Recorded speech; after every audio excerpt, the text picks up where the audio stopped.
कधीकधी बाळ अचानक दूध पिणे थांबवतं. यामागं अनेक कारणे असतात, पण यातली काही कारणे ही प्रत्येक पालकाला माहिती असायला हवी. त्यामुळे हा व्हिडिओ प्रत्येक पालकांपर्यंत पाठवा.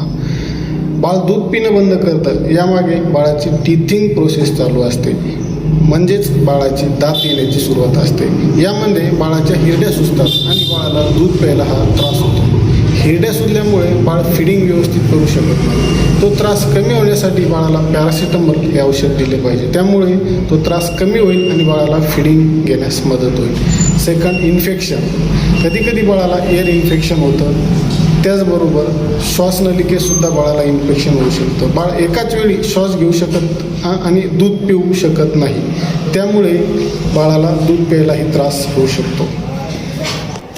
त्यामुळे प्रत्येक मुवमेंटकडे बाळाकडे लक्ष द्या आणि आपल्या पीडियाट्रिशियनचा सल्ला घेत राहा. धन्यवाद.